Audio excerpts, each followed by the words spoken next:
Привіт! Мене звати Михайло Бноаріян. Я не журналіст і тим більше не режисер. Але як і ви, вже втомився боятися ковіду. Тому вирішив подивитися йому в очі. Ми з командою просто сіли за кермо і проїхали 5000 кілометрів за 14 днів. Ми почали знімати фільм про лікарів, але потім зрозуміли, що ковід – це не просто 15 лікарень і 5 реанімацій, куди нам вдалося зайти. Ми зрозуміли, що вся наша країна – це червона зона, а ковід став справжнім ПЛР-тестом для кожного з нас. Ми поговорили з людьми, які борються з ним, ігнорують його або вчаться жити поруч. Тема ковіду виявилася безмежною, і ми точно не можемо показати все за 2 години. Але найголовніше – тут, у фільмі, знятому з коліс, в якому кожен побачить себе. Заходимо, це чиста зона. Ну, наскільки вона може бути чистою. Так, Саша, оцих добрих людей, раз, два, три, 4, 5, вдягнешся з ними, пройдеш. Вдягай.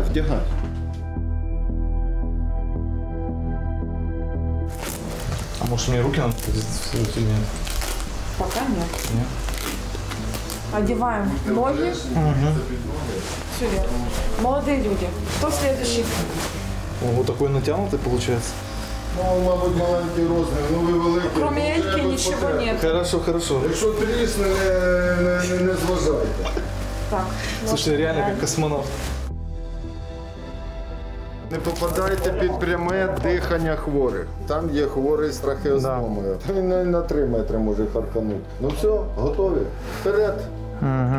Значить, акуратненько проходимо. Це буферна зона. Це, ну тут будете виходити, обшикаємо вас. Далі, сміливіше.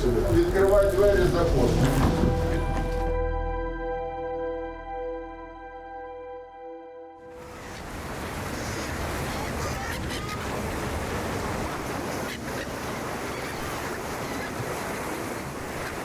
Одесса жила не просто там обычным сезонным годом, а тут прям как показились все реально. То есть к нам ехал Киев, у нас были 10-километровые пробки на въезд в город. Все закончилось тем, чем оно логично должно было закончиться. Люди не видят, что творится в инфекционной больнице. Они не получают этих сообщений. Они выходят в город, и им кажется, что тут вообще просто все класс. Они сталкиваются с этим тогда, когда они свою бабушку или маму не могут запихнуть в больницу.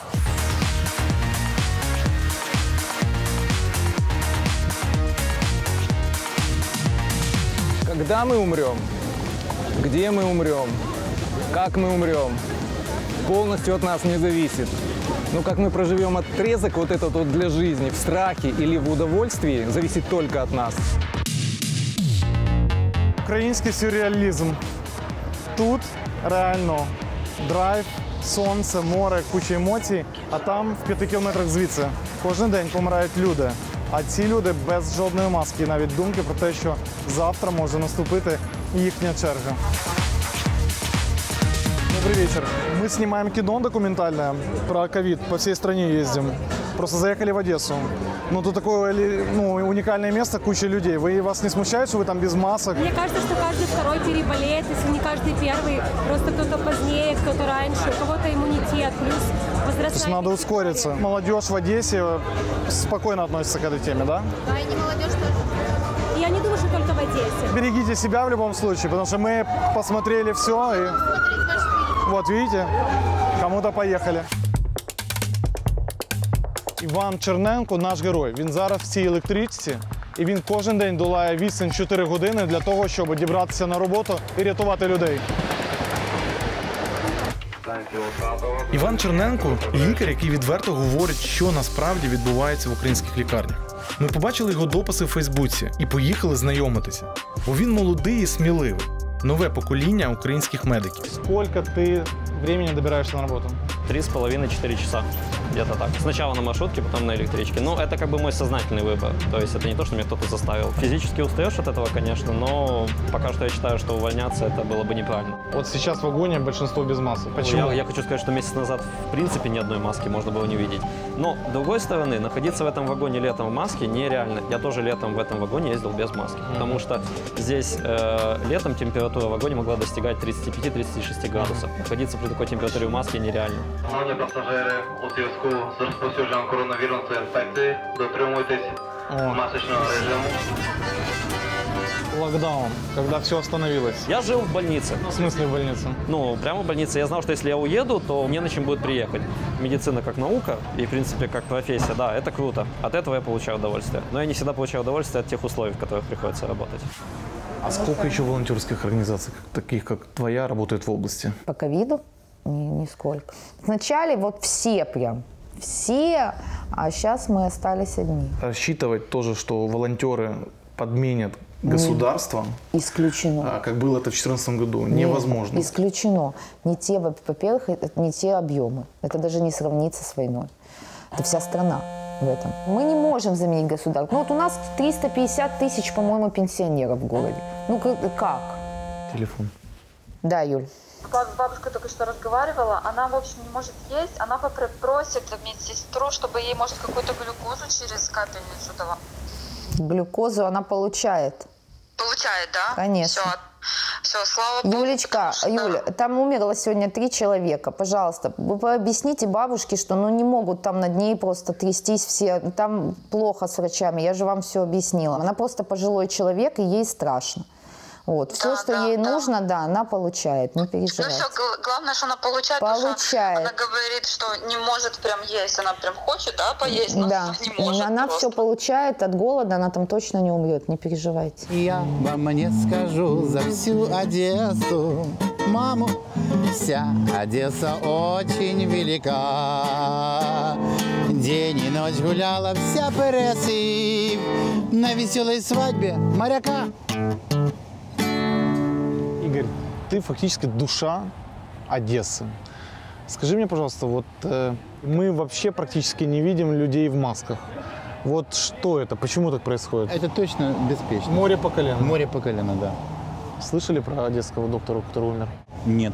Я включилась в эту историю совершенно случайно, потому что за день до его смерти нам позвонили его родственники и сказали, что он лежит в инфекционной больнице и нужны медикаменты. И я, конечно, охренела тогда, потому что думаю, ничего себе, если у них там врач лечится, ну, то есть коллега, и они там медикаменты не могут найти. Но на тот момент там с обеспечением было тогда хреново. 23 апреля Максим реанимировал человека, у которого уже посмертно пришел ковид. Диагноз, хотя он умер совершенно вроде как от другой патологии, там проблемы вроде как были с почками, насколько я помню. Есть такая профессия, анестезиолог. Это, вот знаете, как в армии универсальный солдат, который готов любую помощь оказывать моментально. Максим Белинов был как раз тот универсальный солдат. Если что-то где-то случалось, в реанимацию звонили, бежал Максим первый. Мы на тот момент не были стационаром, который работает с коронавирусными патологиями. Поэтому наша была защита. Это та защита, которая обычно используется в хирургии, в реанимации. Это маска, это перчатки, это халат, это без какой-то особой специальной формы. Мы поняли, что Максим серьезно проконтактировал, моментально был изолирован. Как он воспринял это? Как Максим все воспринимал? Легко. Ну, без паники. Без паники. Он себя чувствовал нормально, если бы не температура до 38, не больше. Он ухудшился в четверг, и тогда уже сам решил поехать сделать КТ. Состояние его ухудшалось, и настолько быстрое изменение происходило в легких, которые нас просто шокировало, чтобы за одни сутки изменения увеличились на 50%. Приходила мысль, что он может не выкарабкаться? Нет. Вы понимаете, он был молодой, здоровый парень. Говорит, не переживай, я выкарабкаюсь. У меня сильный ангел-хранитель, я переживал там и вот все вот эти гриппы, атипичные пневмонии, то есть все было как бы хорошо. Я знала, что он умрет, я чувствовала, но я вообще гнала эти мысли от себя вообще далеко-далеко. Почему? Откуда вы? Это просто интуиция? Да, какая-то вот интуиция была, особенно когда мы заехали в инфекционку. Он взял мою руку, положил мне ключи от квартиры, от машины и говорит, все, Ну вот все, и я вот знала, что это все. Легкие должны быть, они такие пузырчатые такие. А у этих легкие просто вот гладкая печень. То есть это полностью забитая кровью кусок мяса уже становится. То есть люди реально задыхаются. Тонут. Ну, очень, говоришь, как будто ты утонул. Он отказывался от кислородной маски, он не хотел получать кислород, он просто уже немножко паниковал. То есть это неконтролируемая реакция, скорее всего. Да, это вот называется, что вирус поражает нервную систему точно так же, как и легкие, как и все остальное. Мы это уже теперь понимаем, это видим и осознаем. Вот мы с ним в субботу встретились, мы сказали, что любим друг друга, а в воскресенье он умер. Вот и все. Утром перезвонили родственники и сказали, Макс умер. То есть мы уже не успели. У Макса остались дети. С Макса с женой до сих пор, когда я разговариваю, это ужас. Для всей больницы это был шок, это не то слово. Понимаете, это... Вот я сейчас говорю, у меня голос дрожит, потому что его очень многие знали. Когда узнали, что вот он такой здоровяк, и вот такой, который не имеет никаких патологий, вдруг вот так за неделю, полторы сгорел, это было, понимаете, вот просветление для медиков. Чтобы когда-то я подумала, что это коснется моей семьи, моего вообще любимого человека. Никогда. Никогда. Не жалеете, что муж был врачом? Нет, потому что он очень много спас жизней.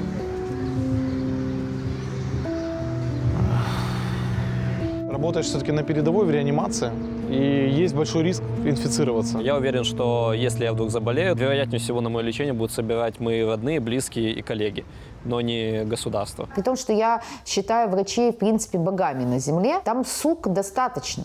Среди них есть... Не всегда порядочные люди, скажем так. Уникальные сволочи просто, потому что это, конечно же, работа, которая накладывает отпечаток, и в человечности во многих из них очень мало. Ты не представляешь, какое сейчас на них оказывается давление. И вот только такие, как Ваня, их же единицы, которые готовы выйти и сказать, ребята, вы тут просто все завалили. Все, у нас люди мрут. Их единицы, потому что они боятся. Почему врачи боятся говорить? Это не страх. Это, наверное, вот отчасти выгорание. Потому что когда ты приходишь на работу, и ты такой, типа, ну нет кислорода, ну и нет его. Ну умрет 100 человек, ну и умрет 100 человек. Не то, что они равнодушны, но мы где-то настолько уже привыкли вот в этом всем болоте копаться и находиться, что мы уже его даже не замечаем порой. Была ситуация, опять же, меня на каком-то этапе достало просто то, что у нас старые концентраторы, которые не выдают нужное количество кислорода. В инфекционке еще не было разводки. Погиб очередной пациент на стареньком концентраторе. Меня это вот просто взорвало. Я там написал очередной пост. По-моему, с Днем Незалежности. Я помню, постик писал. И вот я тогда написал, что...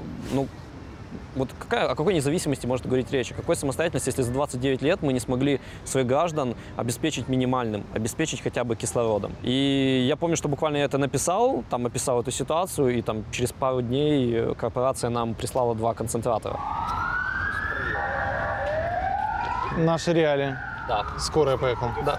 Как вы относитесь к работе волонтеров? Ничего не имею против работы Кати. Она помогала и Одесскому ожоговому центру, областной больнице. Мы знаем всю эту работу, видели ее и только приветствуем. И она поднимает очень острый вопрос, задает их в лоб. Понимаете? Правильно, я считаю, что она правильно делает. Она задает эти вопросы в лоб, но что мне не нравится в работе волонтеров, это то состояние паники, которое они создают.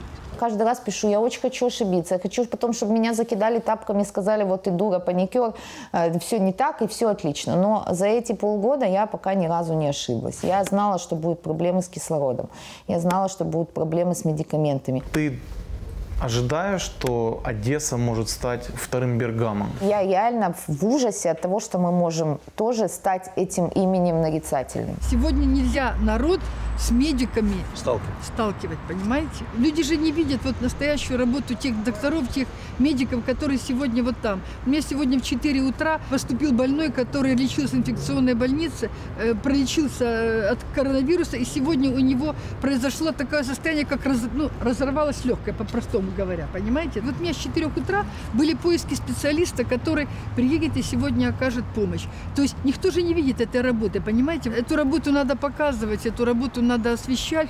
Мы такой уже сделали канал 10-й горбольницы в Фейсбуке. Все правильно. И пытаемся там как бы показать хорошую сторону нашей работы. Мы на самом деле на войне.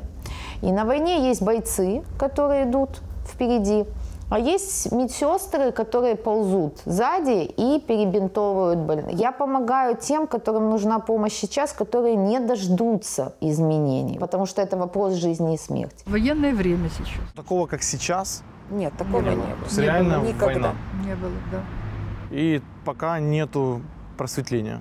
Да, к сожалению. Вы сейчас тоже на передовой, по сути. Врач, вы пульмонолог.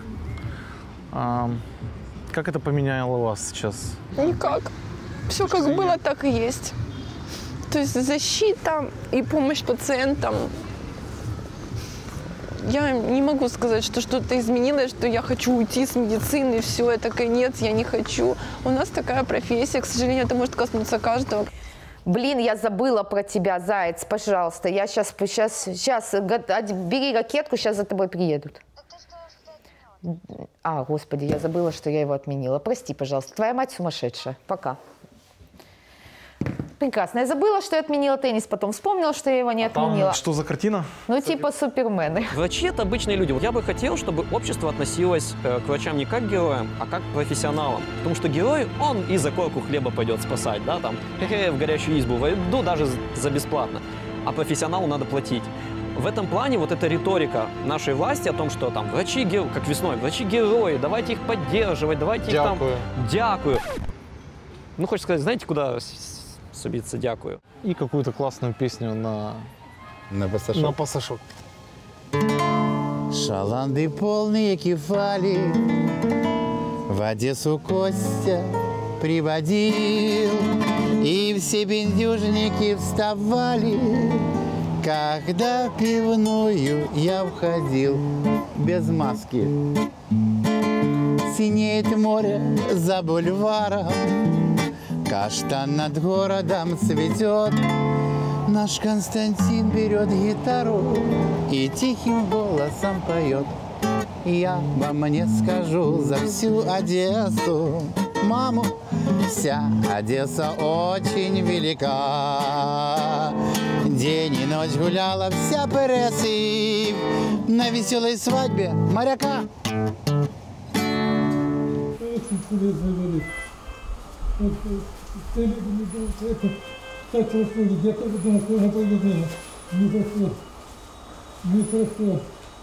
Надо оберегаться. Виздоравлюйте, у вас все получится, все буде отлично. Це і є справжня червона зона, в яку краще нікому ніколи не потрапляти. Якщо ви вже сюди потрапите, то все буде залежати від двох факторів. Від вашого організму та від професіоналізму лікарів, які будуть вас рятувати. Это очень серьезно. Если брать. Смотри, у меня вот 36 дней. 36 дней. 36 дней вы находитесь в этой палате. Я нахожусь уже 3 недели здесь. 3 недели? Был неделю. 4 недели я уже. 4 недели, 3 недели в реанимации. Но уже пошли на поправку. Да, я уже пошел на поправку благодаря докторам. З Одеси, куди люди їдуть відпочивати, ми вирушили в місто, яке день і ніч працює.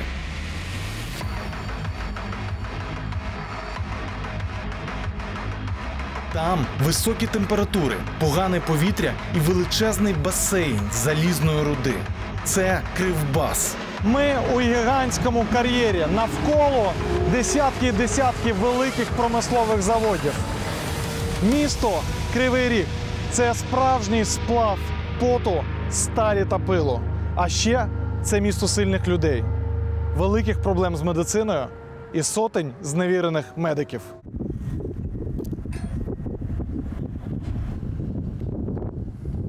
Какой объем тут двигателя? 50 литров. 50-литровый двигатель? Да, 50 литров. Охренеть. Сколько человек, которые работают на БелАЗе, сейчас зарабатывает в Кривом Роге? Плюс-минус 20 тысяч, смотря у кого какие доплаты, кто...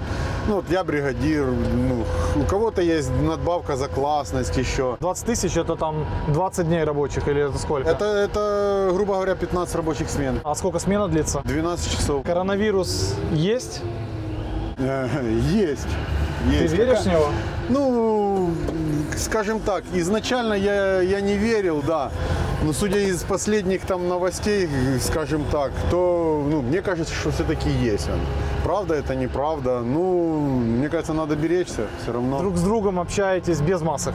Ну, смотря как. В вахтовках, когда нас везут, там в помещении-то мы, естественно, в масках. А когда в карьере мы стоим на расстоянии друг от друга, то, ну, хочется и подышать свежим воздухом. Элементарно, казалось бы, вопрос, наказывать ли людей за то, что они воруют лепестки. Что такое лепесток? Лепесток – это защитная маска, которую мы используем вот здесь, вот в карьере, вот, например. Да, он потенциально вирусы задерживает лучше, чем ну, любая там тканевая маска. И вот в момент паники, когда люди думали о том, что коронавирус, что там все умрем, они просто элементарно эти лепестки воровали. Потому что они были недоступны в продаже. И все пытались своим семьям принести, чтобы опять же пойти в тот же супермаркет, кушать, купить, в люди выйти в маске. Приняли решение, что мы не будем никого наказывать. Мы просто ставили огромную коробку там, в автобусе, в вахтовом автомобиле, и наш персонал мог брать их ровно столько, сколько хотел. Сколько людей работает на Криворожстале? Ну, сегодня суммарно с нашими дочерними предприятиями это порядка 24 тысяч человек. Наше предприятие невозможно просто так остановить даже на несколько часов. Вот нет такого рубильника волшебного, да, выключили свет.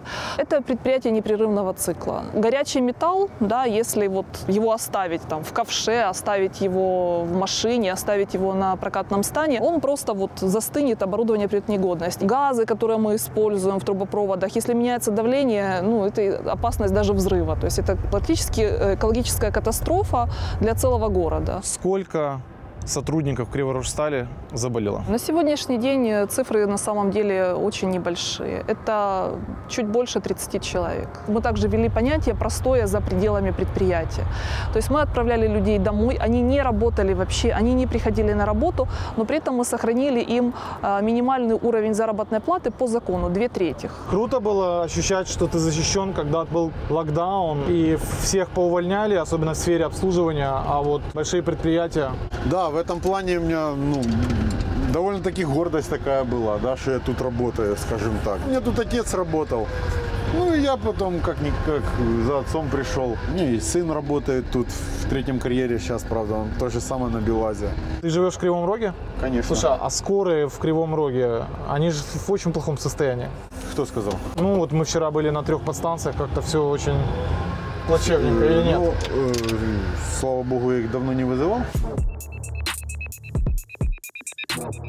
Став под забор, став под забор. Говорю, другая машина поломалась, он став под забор. Вспомни, откуда ти родом. Он нас предав. Колись в Кривому Розі на страйки виходили робітники промислових гігантів. А зараз бунтують працівники швидкої, які не бояться, бо вже на межі. Що зараз відбувається в скорій допомогі Кривого Рога?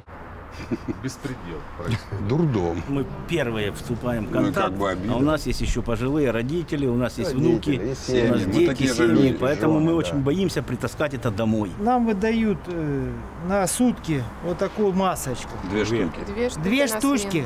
Это которые нужно менять через каждые 2 часа. Наше начальство ругает, почему мы одеваем на каждый адрес температуры эти костюмы.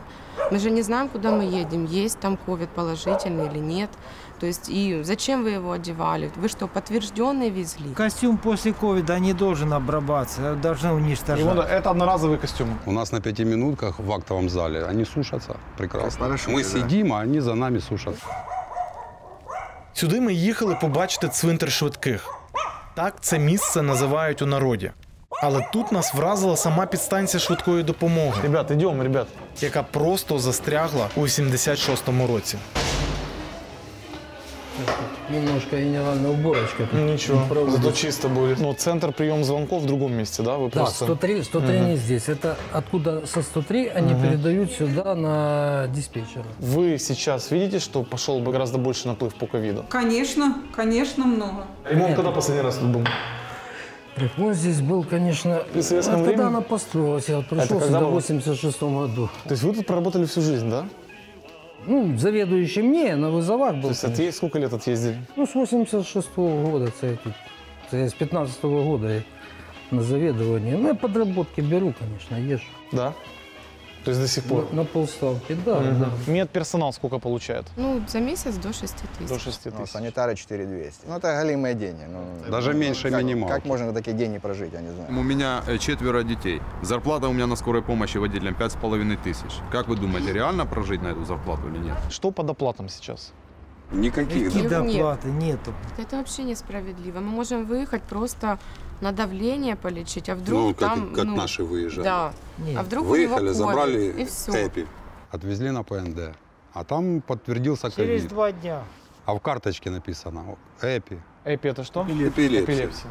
И вы ничего не получили? Никто ничего не получил. Никто не получает. Никакой системы вот этой коронавирусной доплаты выяснить не удается. Автомобили в убитейшем состоянии, в убитейшем. Мне самому за руль страшно там садиться. Автомобиль сыпется, я еду 40 км в час, у меня кардан отпадает. Она говорит, а ты есть потихонечку. Я говорю, вы себя слышите? Я работаю на реанимационной машине, везу больного, говорю, у меня больной умирает. Он говорит, ты потихоньку едь. Это 3 бригады, если отдыхают ночью, да, они все типа спят, ну там лежат, просто отдыхают, да?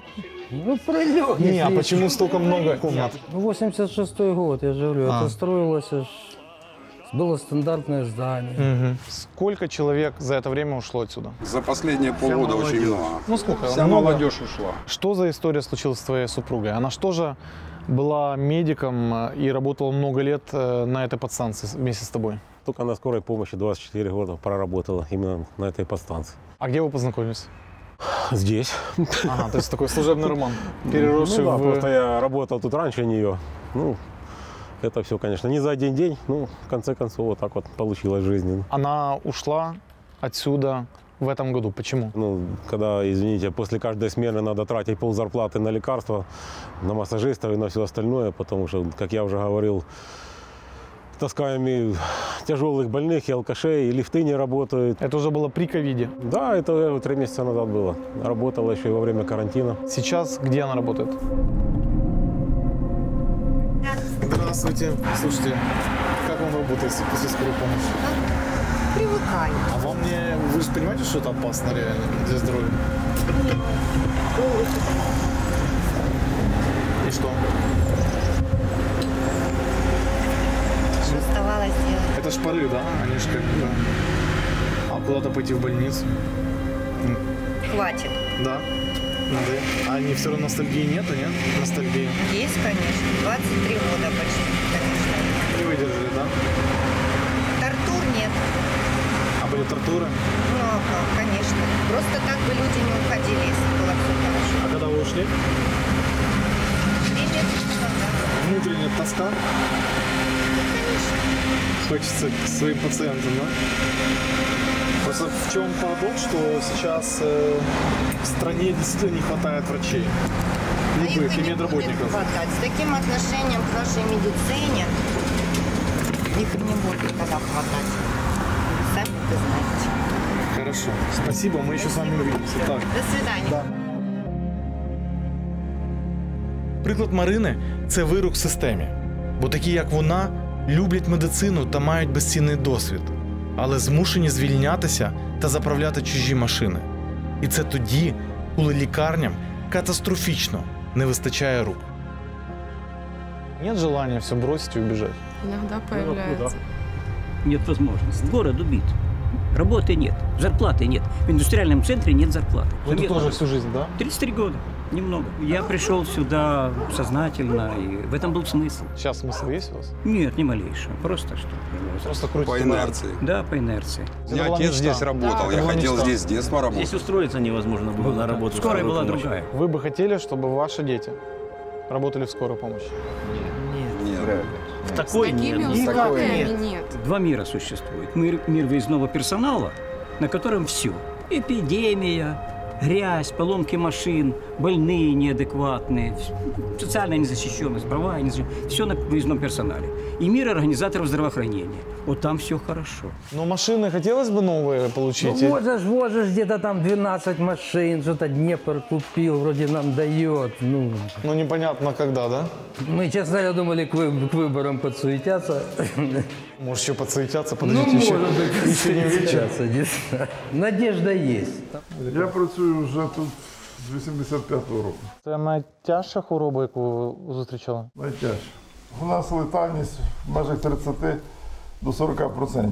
Тобто, хто попадає сюди, кожний третій Ну, звідси не звідси вийде? в нас навіть, можливо, більше. Якщо в нас пройшло біля 170 пацієнтів, трошки більше, як за 170, то 60 померло. Богу дякувати, що в нас був одразу введений карантин. Це правильно було рішення? Так, і який не дав змогу стрімко піднятися інфекції. Ви знаєте стан нашої здоровоохорони. Якщо вона буде зростати, кількість пацієнтів, то тяжко навіть спрогнозувати, що далі буде.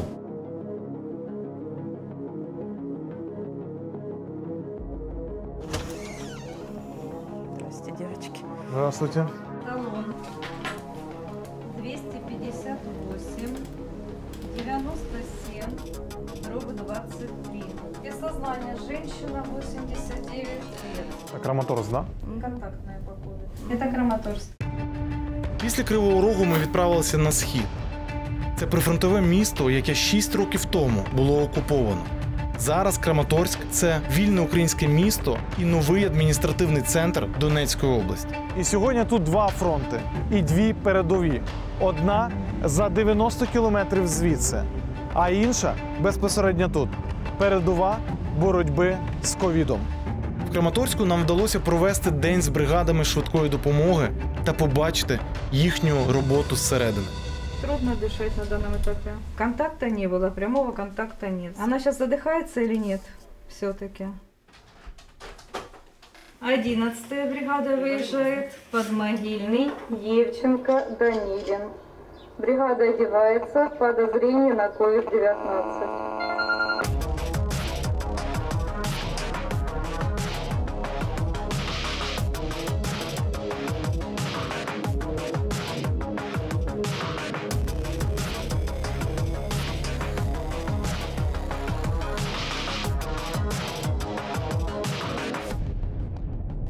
Приятно на такой машине на новой ездить? Конечно, приятнее, чем на рафе или даже на Соболе. Конечно, намного приятнее. Во-первых, зимой очень тепло. Люди пропускают? Нет. Нет? Вообще? Очень редко.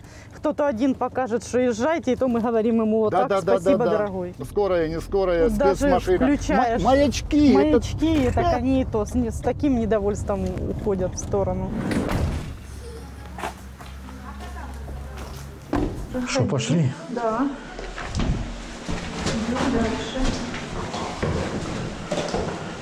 Здравствуйте. Так, больной где? Скажите, пожалуйста, контакта с ковидными больными? Ну, как-то так лично не было. Лично не было. Хотя у нас жила вот соседка умерла. Жила соседка, к которой вы не ходили, нас не Нет, интересует. нет, нет. Здравствуйте. Здравствуйте. Пожалуйста, если есть возможность, оденьте масочку. А были сейчас случаи, когда надо было быстро довести человека с ковидом, с легочной недостаточностью, не знаю, как правильно, с Были, кислородным конечно, голоданием? конечно, были. Да и довольно-таки часто. Бывали случаи, когда не довезли? Бывали. Принесли, положили, и человек умирает в машине. Ну, это очень жалко. Жалко, конечно, так. И немножко даже чувствуешь, вроде как вину, не успел. Вы верите, что Конечно, вирус віримо. есть? Конечно, віримо. А чого не вірить, якщо люди погибають? Маску одеваете? Одіваємо. Да. А Да. почему люди не одевают маски вокруг? Ну чого не одівають? Одівають. На вулиці не одівають, а так одівають. А по якій це ви програмі мене будете ви це? Да, это мы фильм документальный делаем. А А в доме кто-то болеет или нет? Болел? в нашем Да. домі болели. Да? Да. Тяжело? Ну не знаю, насколько правда. Мгм. В том подъезде был случай. Мгм. Верите в вирус? А? Верите в ковид? Начинаем верить. Только сейчас? да, вот последние. Мало недели. информации и вообще вот это пугающее, вот это приезды скорых и это. Но они же приехали на тяжелый случай. Она вообще ничего не ест. Ну, при том, что у нее нет аппетита, я понимаю, ну, какое отношение имеет скорая к тому, что нет аппетита. Я одну перчину съела и... Здорово, но она же съела. Ложку пюре. Вы ложку пюре, перчину съела, правильно? День, да. Поете ее тепленькой водичкой, она постоянно воспринимает воду, правильно? Доктор, который вас посмотрел, назначил вам антибиотики, правильно? То есть, я так понимаю, запахи ощущаем? Да так, иногда. Что значит иногда? Иногда ощущаю, иногда не ощущаю никакого запаха. Ну, в смысле, вы не слышите, как пахнут ваши духи? Понюхай, услышишь или нет?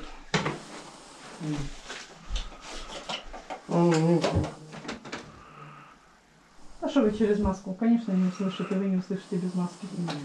У вас появились какие-то непонятные ощущения, то есть появилась боль в груди? Да нет, боли Нет, в груди как-то. не появилась. Хорошо, я вас поняла. То есть сейчас чем обоснован ваш вызов скорой помощи? Ну, только что перед тем, как вызывала, был сильный приступ до рвоты, температура. Приступ чего? Да, температура 37,5, кашель. Но вы должны что-то принимать от кашля. Ну, есть сироп, да. Да, вот вы видите, принимаете сироп от кашля. Так. Поднимайте, пожалуйста, вашу ночнушку, я вас послушаю. Знакомые есть, кто болеют? Да близких нет, а знакомые есть, а сильно близких нет. И слава Богу. Слава Богу. Ну, будем стараться. Берегите себя. Всего А теперь к вам вопрос, а вы верите? Конечно. Смотрите, воспаление сейчас вот ухом, трубочкой я не слышу. Вот нету таких хрипов, в принципе. Вы делаете свободный вдох и делаете свободный выдох. То есть я вам рекомендую завтра опять обратиться к своему врачу и продолжить дальше лечение. То есть осложнений, которые сейчас бы заставили меня вести вас в больницу, то есть сатурация 97, температура вы мне показали 37,4. Ну что, педозра, да? Да, только педозра. Пневмония есть? На завтра назначены им снимки. А сколько за день вот так вот вы, так вот ездите? Одеваемся, раздеваемся. Да. Когда это коснулось нас непосредственно, то очень часто. Можем и 5 раз за день одеться, раздеться. Ух. Жарко? А эти костюмы очень жаркие, да, я так Вы понимаю? не поверите, я вся мокрая, и у меня спина мокрая. Это потому что они не дышащие, да? Потому что они не дышащие, совершенно верно. А на подстанции что-то там, душ типа такого или... Я сейчас его не приму. Я сейчас разделаюсь и поеду на следующий адрес. Ага, ясно. Я же вам сказала, вы точно так же изолированы, как и ваши члены семьи. А вы здесь что делаете? За хлебом в магазин можно сходить? Конечно, нет. Просите по телефону соседей. Они вам приносят, оставляют под дверью. Вы забираете. Самоизоляция. Внимательно посмотрите в интернете, что это значит. Людина з підозрою на ковід, в квартирі якої щойно була швидка, просто вийшла до сусідів і поділилася з ними не тільки враженнями, але, можливо, і вірусом. Чё ты снимаешь? Кинуть бы тебе сказать. За статистикою, кожен четвертий виклик швидкої не обґрунтований. Такі виклики іноді коштують комусь життя.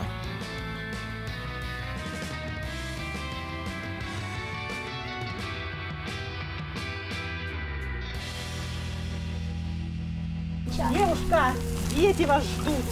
Может, как-то придем в сознание? О, встаем. Меня не надо снимать на видеокамеру. Давайте, да. Твой дом! Нет! А где твой дом? Когда приводишь ее в сознание, она просто говорит, пошла нахер. Ну вы же, я надеюсь, это слышали. А если вот она заразная, вот у нее ковид, вы же заразились, скорее всего? Вот вы же очень близко контактировали. Может быть. Ну, в принципе, то есть очень риск очень большой. Но большой. А какой вариант? Не оказывать ей помощь? Не, я просто с точки зрения одеваться жизни. на все костюмы тоже нам это не дают. невозможно Просто так их костюмы, понимаете ж. Плохо? Тяжело дышать? Очень тяжело. А сколько такие симптомы?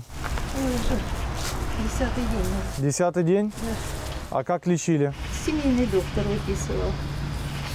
назначили. И сейчас хуже стало, да? Да. Угу. Аккуратненько, аккуратненько. Постойте, отдохните. 70% оксигенация, ну как бы тяжелая. 1,5 недели болеет, сейчас состояние ухудшилось. А у него ПЦР есть тест? Вчера сдали, ответ будет на днях. А как пациентку звали, хотя бы имя? Галина Ивановна. Почему водители скорой помощи носят маску на рту, а не на носе? Как-то привыкли бы. А нам сказали, что если ковидный больной, то все переодеваются, и водитель тоже. Неподтвержденный же. А, неподтвержденный, да? Это самая тяжелая ситуация или нет, которая была? Нет. Нет?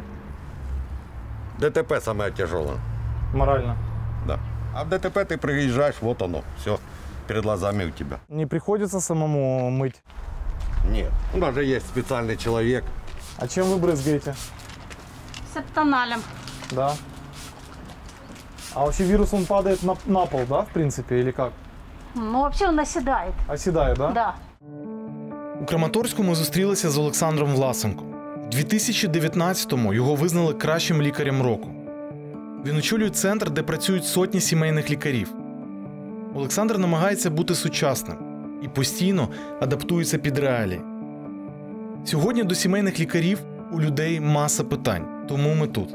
У человека поднялась температура. Что ему делать? Вот пошагово. Позвонить своему врачу. Я им даю рекомендации, что надо делать, зачем надо следить, и когда мне звонить в случае того, что будет там совсем нехорошо.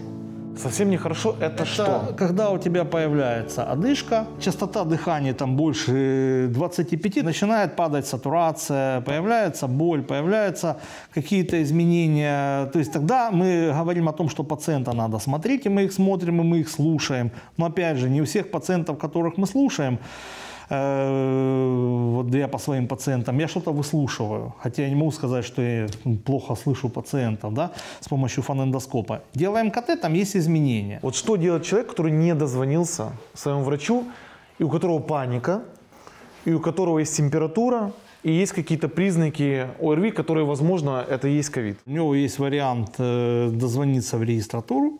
Если он даже и туда не дозвонился, он приходит, вот как у нас, они приходят сюда, у нас есть объявление, у нас есть прием, они идут. Рекомендую все-таки дозваниваться, чтобы не подвергать лишнему риску себя и окружающих. Когда лучше звонить, когда можно дозвониться? Вот как правило, твоя практика показывает. Ну, после 12, заведующему можно дозвониться всегда. Ну, вот, как мне, да, вы видите. То есть, по большому счету, да, я могу не взять, но я, по крайней мере, вижу, что мне кто-то звонил. Вот когда, мне надо идти к врачу? Вот когда я понимаю, что у меня симптоматика... Когда у меня температура держится больше 4 дней, и она не... 4 дня. Ну, она больше 4 дней, и она плохо сбивается жаропонижающей. Когда появляются признаки одышки, то есть, когда у тебя появляется затрудненное дыхание при обычном твоем выполнении обычных функций, то есть там ты прошелся по дому. В какие признакам надо звонить в скорую? Одышка, давление падает, любое там, не дай бог, там кровотечение, рвота. То есть те состояния неотложные, когда надо четко, ты уже понимаешь, что там семейный врач, скорее всего, ничего не сделает. Скорой помощи. Они считают, что слишком много вызовов. Действительно, вот мы вчера поехали, видим, что в принципе предрасположенности вроде бы и нет, но люди паникуют. Семейные врачи, типа, они должны, вот они зарабатывают нормальные деньги, пускай занимаются. Чего они на нас перебрасывают ответственность? Не, я согласен абсолютно полностью, поэтому я всегда на такие упреки скорой помощи говорю, дайте мне конкретные случаи. Я ж не идеализирую своих врачей. Сколько бы человек не зарабатывал, есть человек, который хочет этим заниматься, да. Есть человек, который не хочет. Когда мы были в пилотном проекте, у меня врачи в центре зарабатывали больше всех в городе. Лучше при этом они работать не стали. Вот как ни странно. Многие пациенты уже приходят, говорят, а я уже пью антибиотик. Но я им тогда говорю, молодец. Ну, то есть, как бы отменять я его уже смысла не вижу, но смысл в этом антибиотике нулевой. У меня просто товарищ близкий, они заболели ковидом. У него началась температура, она держалась 6 дней. На 3-й день они сами внутренне приняли решение пить антибиотик. На 6-й день они пошли, сделали КТ. У него было двухстороннее воспаление легких, 5% поражения. И уже через 2 дня она прошла. И вот он продолжает до сих пор пить, но он уже как бы вышел. И он говорит, слава богу, что я начал пить эти антибиотики на 3-й день, и не на 6-й. Просто я мог загреметь туда, про что ты снимаешь, собственно, фильм. Он прав? Нет. Сейчас объясню, Оля, почему. ты не прав. Еще в институте у нас была очень такая расхожая поговорка. Если ты лечишь вирусную инфекцию, она проходит через 7 дней, если не лечишь, она проходит через неделю. Риски в том, что когда у него действительно будет бактериальная инфекция, антибиотик, который ему нужен будет, на него может не подействовать. То, что бактериальная инфекция может присоединиться, она может присоединиться, но это, как правило, 5-10%. У процентов 95 этого не случается. Надо просто соблюдать нормальный режим, то есть лежать, пить, мінімізувати активність для того, щоб організм мог боротися. А ще у Олександра дві круті ідеї. Перша. Він пропонує роздати кисневі концентратори сімейним лікарям, а не лише в лікарні. Тому що в містах десятки хворих щоденно потребують кисню вдома, бо їм відмовляють у госпіталізації через відсутність місць у лікарнях. Друге. Він пропонує створити у великих містах спеціальні кол-центри, які дозволили би кожному пацієнту гарантовано дозвонитися до лікаря та отримати свою консультацію. Такий кол-центр він створив в березні в Краматорську. Позвоните, пожалуйста. Да, я вам подскажу. Позвоните, пожалуйста, 502-49. Реанімація. Добре. Передзвони пізніше. Добре? Угу. А яка сатурація тут, от, наприклад, що ви запишете? 100, так? Да? Да. Тобто все тут гарно? Да. А там 24 теж, в принципі? Теж нормально. Угу. Тут теж нормально. Угу. А там складно, я бачу, 83, так? Да? Тому що зараз ми живіт перевернемо. А це що таке? Валики під спину, так? Да? Ну, ряд людей на животі не вміють лежати, а тим більше спати. Скільки ви років в реанімації працюєте? З 87 33 роки. Угу.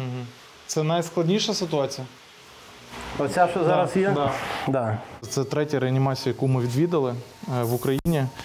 І тут чітко видно, наскільки важкі пацієнти і як вони поступово одужують. Мушу сказати, що ті лікарі і медсестри роблять тут неймовірну роботу. І це такі люди, які, я не знаю, на межі своїх можливостей відкриваєш очі вночі, вони є ті самі, і зранку ті самі, таке враження, що вони тут живуть. Не вірив, чесно кажучи, не вірив. Я їздив, не вірив абсолютно, що це реально. Що це реально. Спілкувався з знайомими, питав, чи хтось знає безпосередньо. Аж поки мене не звалило. На все, напевно, воля Божа, але оберігатися треба однозначно. Маски треба носити? Однозначно, що треба. А ви з дружиною спілкуєтесь? Письмом. Можна писати, так? Да? Можна писати. Зранку приходять, їсти приносять і передаємо цей лист. Від руки? Ну так. А телефонів немає? Телефонів тут немає. Є для кого жити, бо маю донечку 2 рочки. 2 рочки донечки? І 2 внучки маю. І 2 внучки. Ага.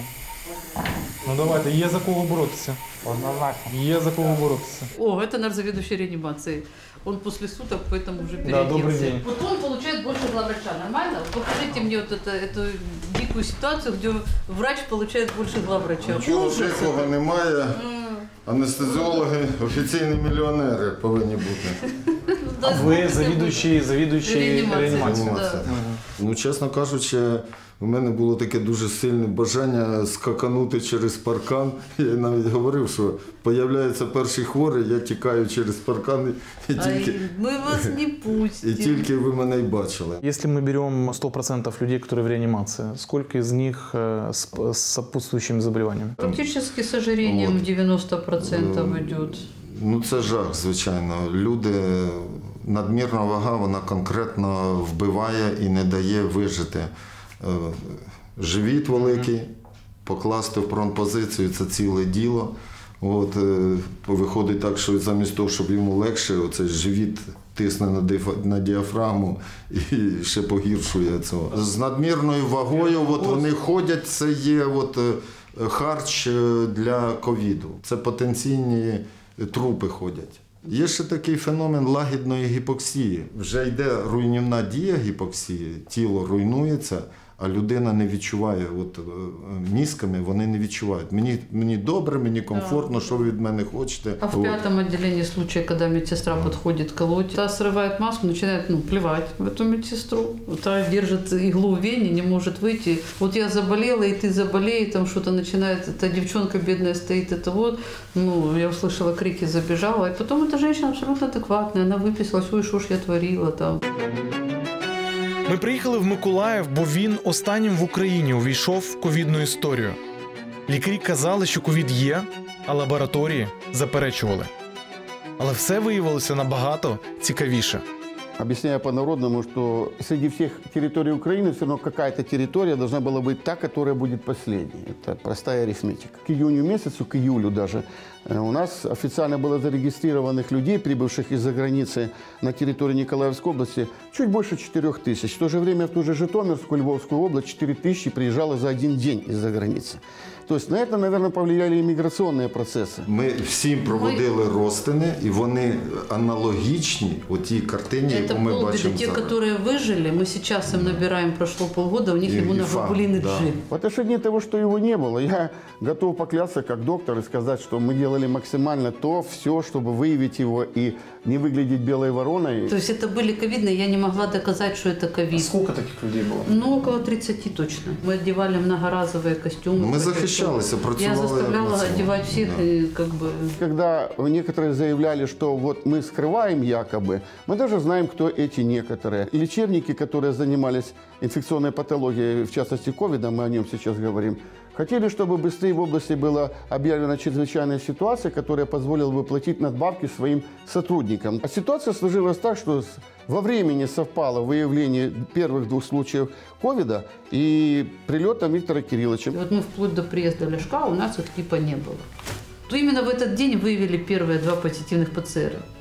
При том, что у меня были больные еще в марте, которые вот здесь пролежали 2, мы их более-менее застабилизировали, отправили на Киев. Наши 2 анализа отрицательных, у них в тот же день положительные. И я звоню вечером, говорю в лаб-центр: ребята, говорите губернатору, дайте мне встречу с губернатором, у нас есть эти больные. Губернатор очень удивился тогда, говорит, как? Меня под столом, извините, ногами толкают, помолчи. Я говорю, ребята, есть эти больные, они у меня лежат.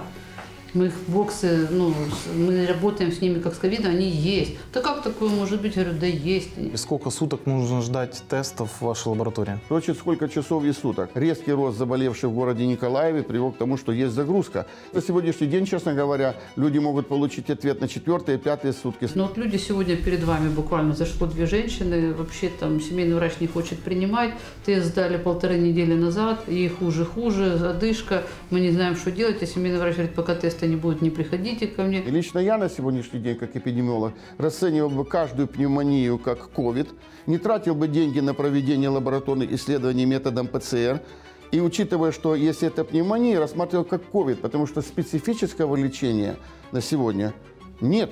Оно идет симптоматическое, поэтому лечится как таковая пневмония. Отличная идея, только НСЗО не будет платить и говорить, что вы лечите его. Є регламент установки діагнозу, і там він передбачає. Клочко очень умный, только Клочко сидит на дотациях из государства, а мы сидим на подачках с НСЗО.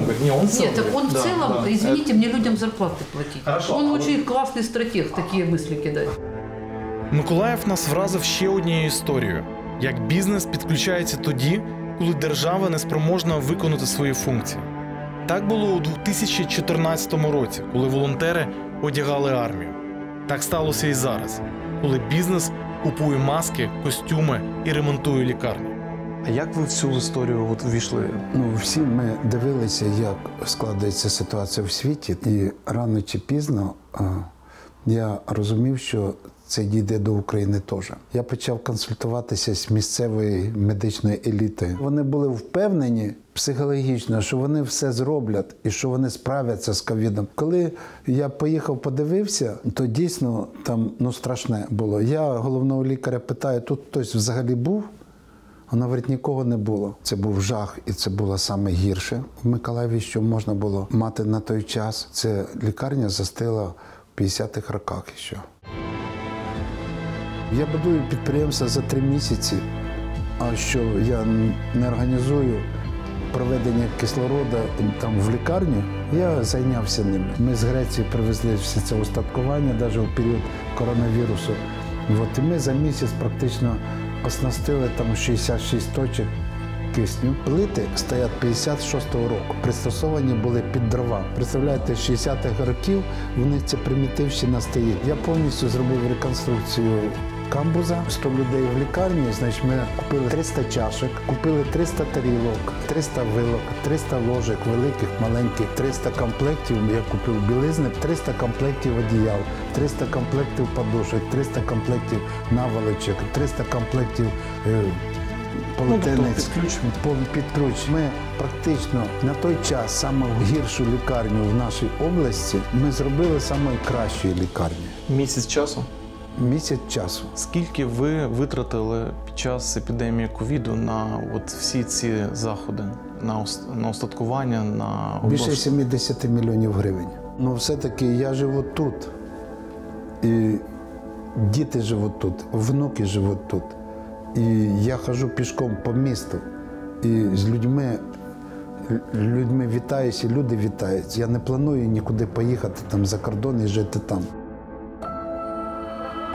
Як і не планує нікуди їхати Тетяна, яка працює в реанімації. Саме її найчастіше бачать пацієнти, які лежать там тижнями. Для них вона і меценат, і лікар, і лаборант, і сам Господь Бог.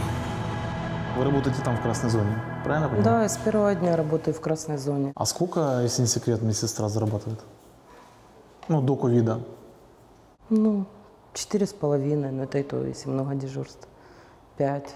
Когда как. Насколько физически это сложно? Сложно, как для человека, находиться постоянно в этой зоне.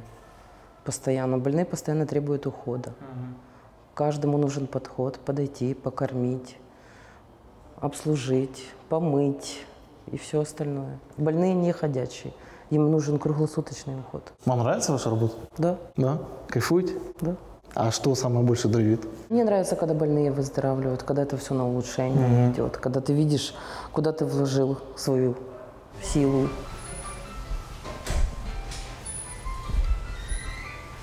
Таня, я выброшу твой телефон вообще отсюда. Что? Телефон твой выброшу вообще отсюда. Он опять звенит. Выключи его. Да, ничего, сейчас перестанет. Нет, там будильник стоит. Пора вставать? Нет, пора выполнять назначение. Да, жесткая болезнь и, мягко говоря, не поддается логике. Почему, объясню, лежит 80 лет человек с диабетом и практически не нуждается в кислороде. И выписывается все хорошо. Другой человек помоложе, без диабета, на аппарате. То есть это лотерея? Похоже, да. Но лучше в нее не играть? Не надо. Что вы хотели сказать власти? Власти? Ничего не хотел сказать, честно. Таня, пойди выключи телефон, или я сейчас выброшу его. У тебя времени 3 секунды. Ви жорстко з ними. Таня! Ви святий отець, правильно? Так. Як все відбулося? Можете коротко дуже? А хто його знає? Десь то підчепив, і в один момент пішла температура, приїхавши сюди ногами, а далі все. Страшне погіршення і вже місяць часу. Не можу сам дихати. Вже готувався до переходу. До того, кому служу. Казав, Господи, як твоя воля, то нема ради. Але завдяки лікарям, вони тут геройські роблять подвиги. Справді, кожного дня. Кожного дня. Лікарі роблять чудо? Так. Бог їхніми руками робить чудо.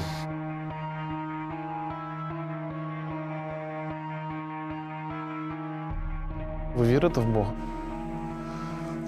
Людина повинна вірити в щось, яке їй надає наснагу до життя і віру у все.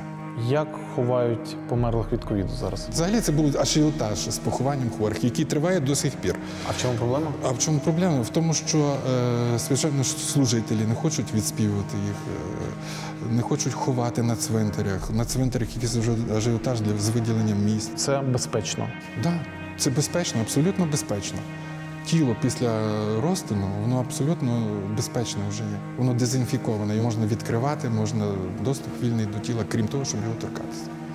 В січні почались поодинокі випадки гострого респіраторного вірусного захворювання, які вірусологічно не давали ні А, ні Б, тобто грип був відкинутий, а ми бачили тяжку атипову пневмонію. Тобто можна сказати, що коронавірус… Він фактично попав так вже в січні. Поодинокі випадки, смертельні, летальні випадки були зафіксовані у нас вже з січня місяця. Чим відрізняється розтин звичайної людини від ковідної з точки зору процесів? Те, що він проводиться в захисних костюмах спеціальних, тобто це практично важко чаще зробити. Є ризик заразитися? Є, звичайно. Він є мінімальний, але є, і треба витриматися. А чому мінімальний? Ну, тому що, як кажуть в лапках, померлі не дихають, але з другого боку, при проведенні розтину виникають суспензії, які проникають в повітря і є можливість заразитися. Скільки люди отримують, хто робить розтин? Ну, лікар 5-6 тисяч.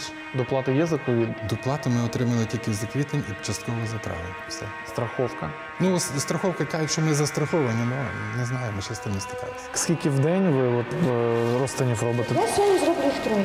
3, так? Да? Це підтверджені ковідні хворі? Так точно. Угу. Це вас дратує? Мене не це дратує, це моя робота, я зобов'язана робити. Мене дратує, що на гідно не оплачують. Коли ви бачите по екрану, що про доплати кажуть 300%, вас це не дратує? Ну, це смішить. Смішить? Ну, а що нам залишається робити? Ми їм зверталися куди могли. Ми вже говорили, де могли, і наш начальник намагався достукатися. Дорогі брати. Нічого не допомагає. Не боїтеся заразитися? Боюсь. Да? Чому ще боюсь?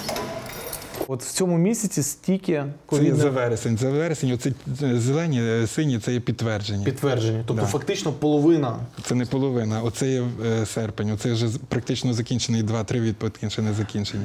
Оці всі сині, зелені – це є ковід. Червоні – це є гостре респіраторне, тобто ковід не підтверджений. Але є думки, що це може бути ковід, правильно? Ну, ну практично так. Практично це є так, просто не підтверджено. Тобто з того, що я бачу, половина померлих, приблизно, це ковід. Так. Я стою між двома світами. Тут переповнена Львівська обласна інфекційна лікарня. Тут всім відомий Личаківський цвинтар. Мертві та живі. Лікарі роблять все можливе, щоб пацієнти звідси не потрапили туди.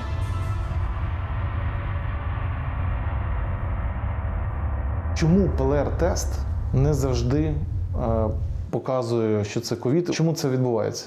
Біля 30% ковідних пневмоній, ми бачимо, що вони є ковідні, мають від'ємний результат. Чому це є?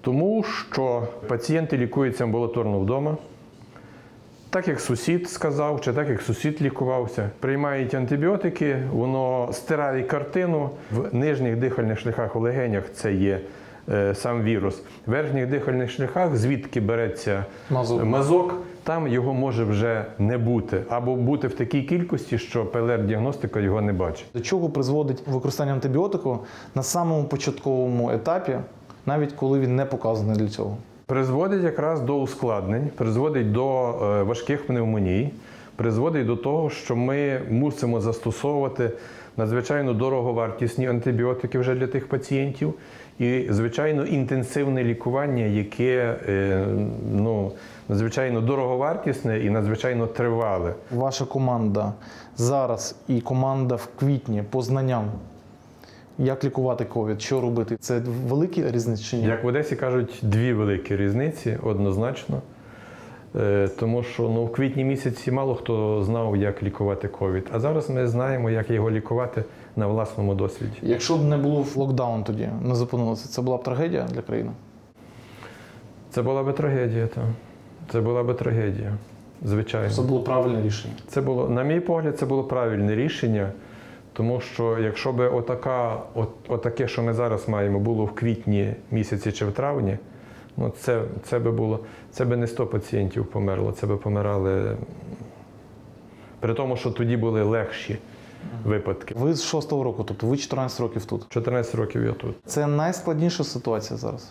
Зараз є найскладніша ситуація. Зараз у нас розгорнуто 170 ліжок ковідних. Всі 170 ліжок у нас забезпечені киснем. І треба сказати, що всі пацієнти, які в нас лежать, всі кисневозалежні. Це страшно, це важко. І на тих пацієнтів дуже боляче дивитися, коли привозять пацієнта, а в нього сатурація 55-60, він синій. І йому потрібно кисень вже. На 180 пацієнтів ми вже на доставлених ліжках. Більше ми пацієнтів не можемо госпіталізувати. Ми не маємо... Що буде далі? Ну, важко собі представити, я навіть не хочу про це говорити, що буде далі. Скільки хворих, особливо які потребують госпіталізації, витримає Львів? Та я думаю, що ми витримаємо стільки, скільки буде потрібно. Десь до 3000 людей в наших комунальних установах ми зможемо розмістити. Що буде далі? Ну, я не вірю, що може бути якась така незрозуміла хвиля, тому що госпіталізації потребують одиниці. Зараз, я думаю, буде йти ріст, але він не є катастрофічний. Слава Богу, маємо кисневий завод у Львові. І ми можемо забезпечувати наші лікарні, але ми не прорахували одну річ, що одночасно, наприклад, в лікарні там є 100 точок, і 100 точок потребують кисню. Чистого. Да, і там виникають певні технічні моменти, але вже фахівці це розрулили. 18 червня ви написали пост про те, що помер Іван Гайда. Я так розумію, у вас були персональні стосунки? Чисто людські, дружні, просто класний офіцер. Такий, знаєте, від Бога людина. Душа. Такий душа, відкритий, привітний. До нього там прийдеш, він тобі показує, оце ми зробили, оце, Андрійович, нам це треба. Андрійович, нам треба ліфт, все, ми купуємо ліфт. Нам треба замостити територію, все, ми робимо територію. Нам треба ремонт зробити, допомагаємо. Іван Михайлович це був, такий, напевно, один, без перебільшення, з найавторитетніших управлінців, з чітким баченням, як повинна ця система працювати. Добрий він був, справедливий. Любив розповідати про сім'ю, обожнював внуків. У 2014 році він тільки як почався в нас війна, він зразу поїхав туди на фронт і зразу вони поїхали вибирати місце для мобільного госпіталю. Це 66-й, де в Покровську зараз мобільний госпіталь. Він не один раз там був і не один раз були такі всякі ситуації там на фронті. Але душа якось в мене там ніби була більше спокійна. Але як оцей ковід почався, і коли оцей, то в мене якось, не знаю, більший страх був за ковід, чим за війну. Коли це стосується людини, яку ти знаєш, воно ріже, так, б'є по емоціях, по серцю. Ввечері він прийшов і каже, мене щось морозить. Ліг, і я поміряла температуру, в нього було 38 температура. На 14-й день практично захворів, як він об'їжджав весь свій західний регіон. Я йому ще казала, кажу, там якраз був великий спалах в Рівному тоді, кажу, будь дуже обережний. Хоча він дуже обережний був, він завжди носив маску і на роботі, і вдома, коли виходив з дому, завжди і в машину сідав, був в масці. Вівторок йому зробили вже КТ, і в нього на КТ вже було поражено 35% легень. Вищестояще керівництво запропонувало, що можуть перевезти його до Києва. Крайній раз ми бачилися отут, коли його вивозили. Він встиг купити капсулу для транспортування пацієнтів з особливо небезпечними інфекціями. Така доля, да? Купував капсулу і перший сам в ній поїхав. Перший сам в ній поїхав, полетів. Все, ми попрощалися, по телефону. Чим ти допоможеш? Мені було простіше контактувати з колегами, з Олександром Віталійовичем Цицом, це заступник начальника Київського центру з медичної частини. І наступив момент, коли я йому задзвонив, він каже, складно. Таке слово пролунало. Каже, складно і важко. Незважаючи на то і то, незважаючи на застосування тих і тих препаратів, іде від'ємна динаміка. Я вийшла в коридор загальний цей, і так його ж бачу, бо він так лежить, от, на ліжку вже його там цей. І він мені так тільки рукою, знаєте, помахав. А мені чомусь така в голові думка, думаю, він що зі мною прощається, знаєте, от, ну так. Стан його почав погіршуватися дуже швидко там в лікарні. Його десь забрали в першій годині, можливо, так, десь 7:30, а вже 7:30 він вже помер там, зупинилося серце, не змогли запустити серце. Хто мені подзвонив, кажуть, все. В принципі, до цього ніхто не може бути готовий. Він молода людина, ще повно в нього сил, енергії, такий здоровий був, мужній.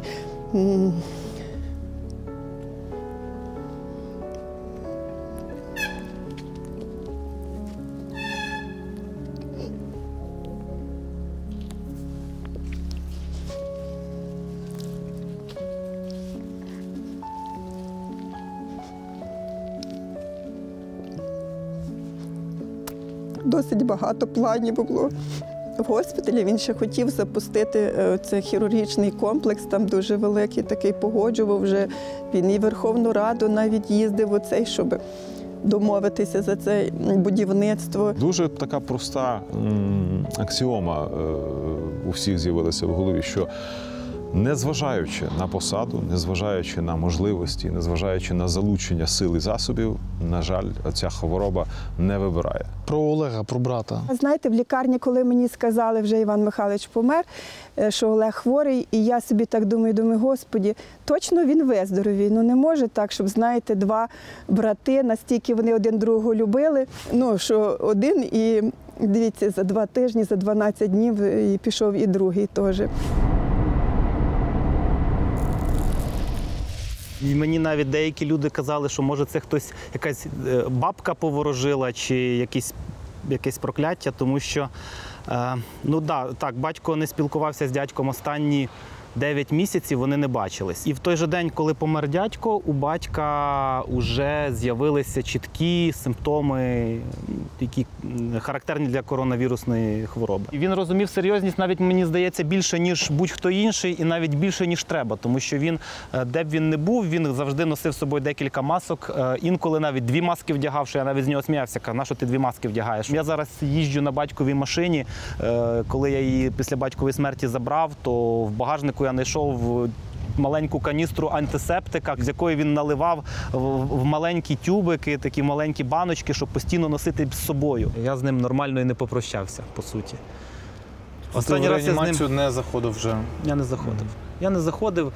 Не захотів? Я хотів, але я розумів, що я не заходив до нього в реанімацію по тій простій причині, що я розумів, коли він мене побачить, він це сприйме як прощання. Як держава допомогла твоїй сім'ї чи сім'ї батька після того, що трапилося? Створюючи бюрократичні перешкоди для того, щоб моя мама отримала фінансову допомогу, держава допомогла мені схуднути і допомогла мені натренувати свою нервову систему. Мова йде про 1,5 мільйона гривень. І всі ці 3 місяці мені представники фонду різні, і всі кажуть, що ти розумієш, це дуже велика сума.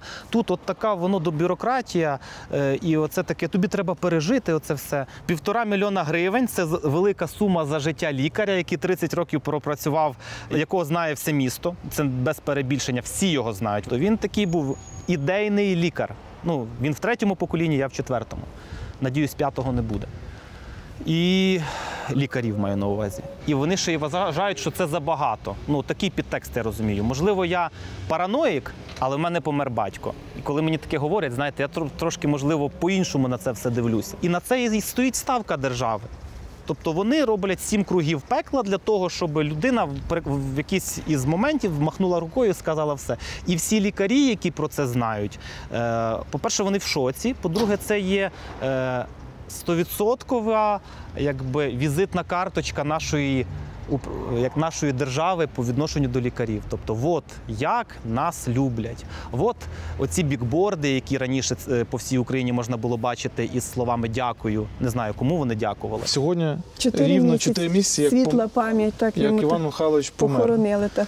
Ви отримали компенсацію від держави? Ми ще нічого не отримали теж, але зараз проходять якісь, як мені сказали, наказ є 402 про визнання, тобто, що він при виконанні службових обов'язків. Це пачки документів, це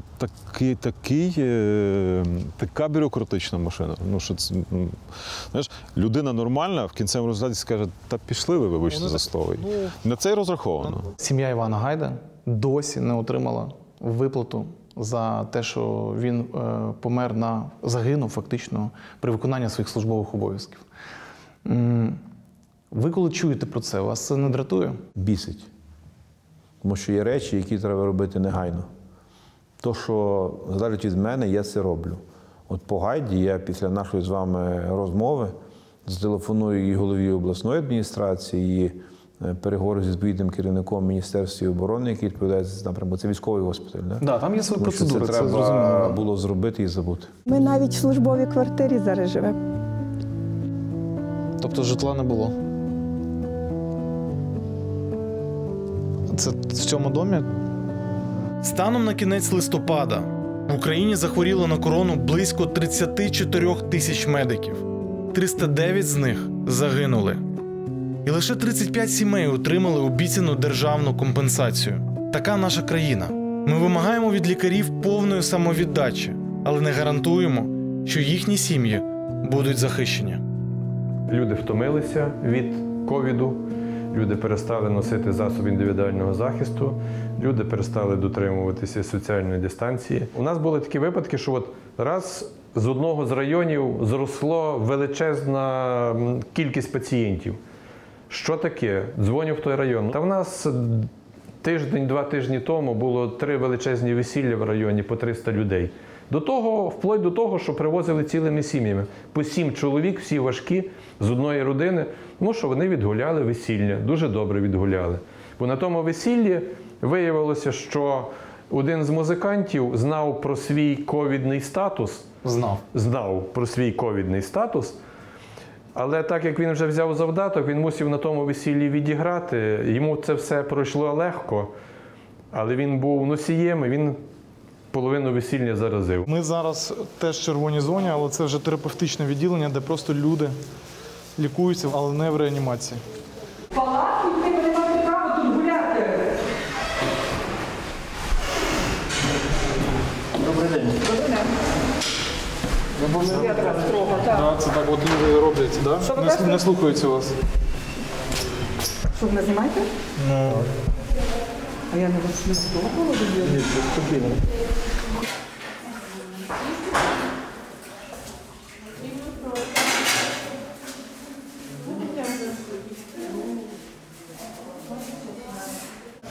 Смачного. Можна до вас? Можна. А хто лікар? Я лікар. Лікар, як вас звати? Мене звати Орися Володимирівна. Я сімейний лікар з Дрогобича. Працювала, лікувала і заразилася від пацієнта. Я не відчула спочатку задишки, я відчула, що в мене серце болить і була брадікардія.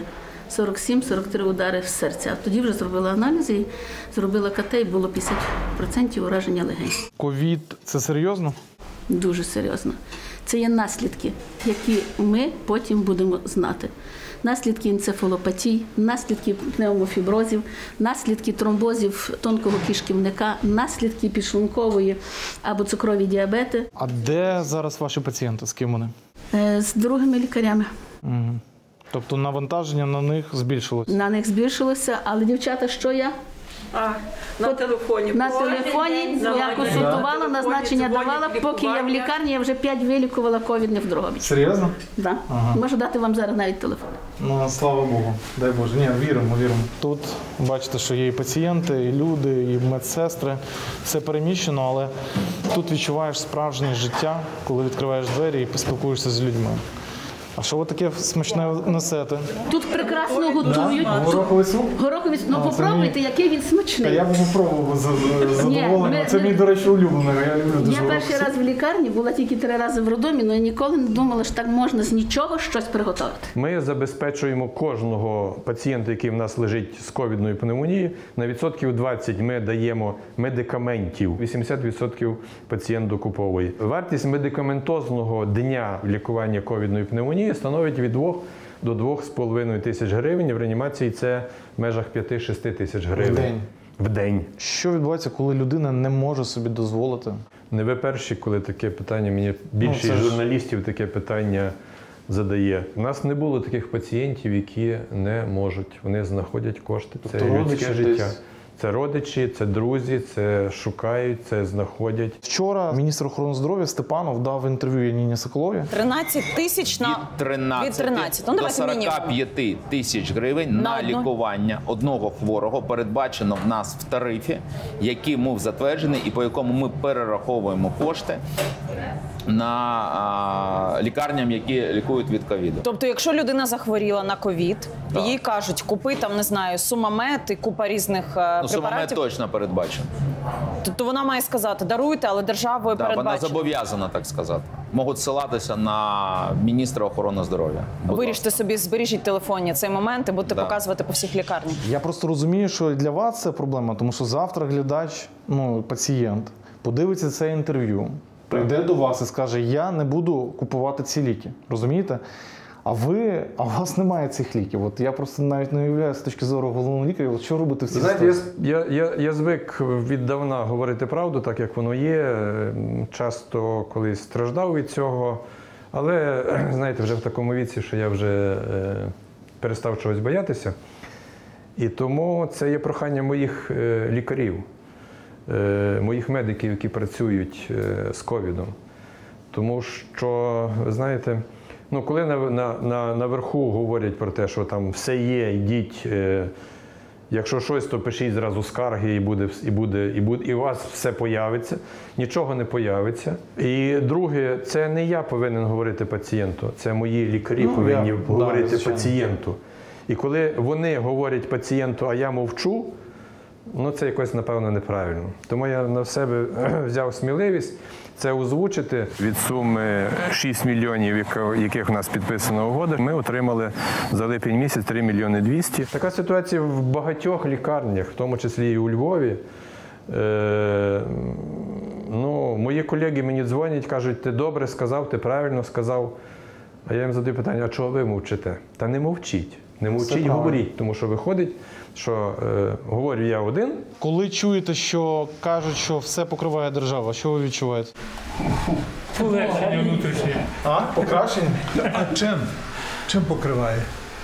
Так кажуть, не знаю. Ми бачимо інтерв'ю, знаєте, з екрану одне, а насправді... Не можна сказати, це ясно. Це правда те, що ви все купуєте, все за свої кошти? Так, все за свої кошти. Скільки в день коштує перебування? Тяжко сказати. Скільки вже витратили? За 100 тисяч. 100 тисяч? Так. Ви особисто? Так. 100 тисяч гривень? Так. Ага. А ви скільки? 15. 15 тисяч. Я десь біля 10, але я недавно лежу. Я вже тут більше 3 тижнів. 3 тижні? Так. У мене була легенька форма, і я витратила десь поза 10 тисяч. А ви є? 21. 15. 15? Я ще тільки Ви тільки почали? 1020. Ви вже витратили? Так, я чеків маю. Так як я лікар, то я маю принести. І може мені признають, що це так як професійне і може щось повернуть. Що держава вам компенсувала? Нічого ще. Взагалі нічого? Нічого. Ви були застраховані? Ні. Тому що я хотіла Приватбанк застрахуватися, вони сказали, вже є ковід, а ви працюєте в будь-який час, можете захворіти, то вже запізно. Гроші по зрівняння з життям – нічого. Я сам зі Львова приїжджав в карантин додому. І я пам'ятаю, що точно така ж картинка була в 90-ті роки, всередині. Коли я був дитиною, ходив в школу, і коли в місті в основному гуляли місцеві мешканці, тобто львів'яни, все. І дуже мало було туристів. Можливо, це прикольно, тому що це романтично, все, але з іншої сторони, це якось, це має наслідки величезні, фінансові для бізнесу, для тих людей, хто працює у сфері обслуговування і тому подібне. І дуже цікаво поговорити з менеджментом міста, як вони, по суті, пожертвували туристами заради карантину. З точки зору взагалі життя, це переосмислення всього. Ми дуже багато приймали гостей, в середньому 2,5 мільйони в рік. Ви можете порахувати, там турист, як правило, за день лишав десь $85, 2,5 дні. Ну, це ми отримали там 500 мільйонів доларів в рік заходило для малого середнього бізнесу Львова. Це все впало. І сьогодні ми маємо, думаю, дай Бог, 10%. Фактично такий танк проїхав про індустрії гостинності. У мене таке відчуття, насправді, як тебе танком переїхали, і ти там частково вижив і починаєш відновлюватися. У вас величезний холдинг, але вся країна, напевно, знає вашу компанію по одному закладу. Це Криївка. Скільки в рік ви обслуговували людей? Ой, ну це мільйони. Як ви увійшли в карантин? Слухай, ми несподівано увійшли в карантин, тобто на 20-й рік ми планували, були великі плани і по розвитку, і по інших територіях, але воно якось так вийшло несподівано, що ми зупинилися. І це для мене основний такий шок, тому що ми завжди працювали в вільному ринку, в конкурентному ринку, і тобі ніколи ніхто не забороняв працювати. Тобто заборонна діяльність ніколи не було. Тотально не було заборонено. Да. І тут я вважаю, що це основна помилка – заборона тотальної діяльності. Локдаун, який трапився у березні, це було правильне рішення? Психологічно так. Але коли ми зрозуміли, що воно не дає цього ефекту, який ми очікували на той час, треба було давати послаблення. Тому що особливою дурістю була заборона людей гуляти в парках. Оце вершина глупоти, на мою думку. Ми зразу зрозуміли, що бізнесу потрібно адаптуватися, бути гнучким до цієї ситуації, і ми зразу почали перепрофільовуватись. Основна задача була дати людям роботу. Тому що ясно, що заробітків вже не буде довго, але принаймні людей, основна задача зберегти. Частину людей перепрофілювали в авіацію Галичини шити маски. Перегрупування пішло. І от що цікаве, ці кафе-ресторани, які орієнтувалися на львів'ян, на якість, вони сьогодні рівно йдуть і нормально працюють. А ті, які були орієнтовані на туриста, який приїде там на 2 дні, а ті сьогодні мають дуже великі проблеми. Чому? Тому що вони інвестували в шоу, а не інвестували в якість. І я думаю, що 10% не витримає цієї кризи, а всі інші навпаки стануть, напевно, сильнішими. За вересень місяць ми вже маємо 100% виконання бюджету міста. І так виглядає, що жовтень також все буде окей. Всі наші заклади, які ми мали, всі відновилися і працюють. Але зараз я вважаю, що ця хвиля і цей удар, який буде йти ми зараз говоримо, це жовтень, і наступні до травня місяця, це буде 7 місяців. Це будуть дуже складні місяці для цього ринку, тому що багато хто буде закриватися. Що буде у грудні? В грудні, я думаю, що колір буде, напевно, червоний. Вже, думаю, не буде локдауну, який був там в квітні місяці, тому що він не дає свого ефекту. Насправді, профілактика, масковий режим і гарантія для людей, що є достатня кількість ліжок в разі потреби, це дає більший ефект, ніж давайте все позакриваємо. Тут наш фільм повинен був закінчитися, але карантин вихідного дня змінив наші плани, як і ваші. Ми повертаємося до Києва і подивимося, як столиця реагує на нові правила Кабміну. Але перед цим, аби не наражати свої сім'ї на ризик, вся команда здає ПЛР-тест на коронавірус. В деяких обласних центрах тестування навіть для закладів охорони здоров'я займає 3, 4, 5 днів, а у вас тестується все протягом 12 годин. Отримують результат. Мені здається, все впирається в те, що сьогодні називається сучасним словом логістика. Ми прийшли до того, що сьогодні робимо це за 8 годин. Не можу сказати, що складним шляхом, але шляхом проб, помилок і реалізуємо сьогодні найкраще. Тобто це є так званий бригадний метод, коли у нас розділені всі етапи ПЛР-тестування на різні, і на кожен етап залучені різні виконавці. Вони приходять, чітко виконують свою роботу, потім приходять наступні, і кожен відповідає за свій результат. Тому Якщо методика ПЛР-тестування прописує, що за 8 годин можна отримати результат, я думаю, всі решта питання організаційні можна вирішувати для того, щоб... Це абсолютно реально? Абсолютно реально. А якщо черга? Ви можете переконатися завтра, коли ми зробимо ПЛР-тестування в вашій знімальній групі.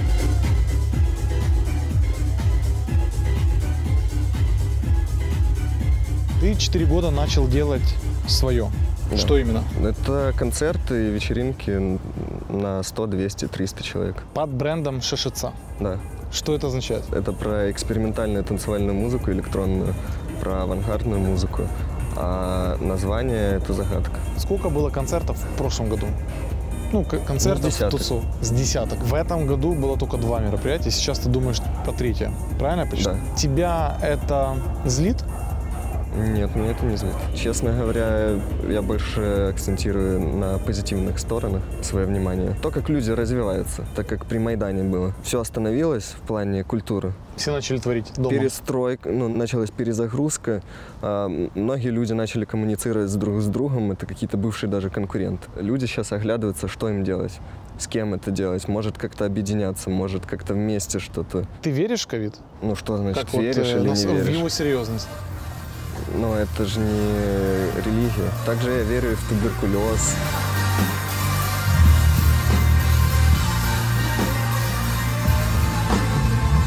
Ну, в фестивале мы играем там 20 фестивалей за лето.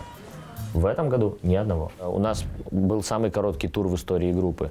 Мы 8 марта отыграли в Одессе, 13 марта отыграли в Чернигове, и 14 марта у нас закончился тур, потому что нам нужно было вернуться в карантин. А может, ковид — это подарок судьбы, чтобы ты сейчас творчески посидел вот, в заперти этой комнаты и накреативил кучу классных песен? Но если бы он не забирал столько жизней, может быть, и подарок бы судьбы был. Ты веришь, что больница забита? Да, я знаю это. Что мест нет?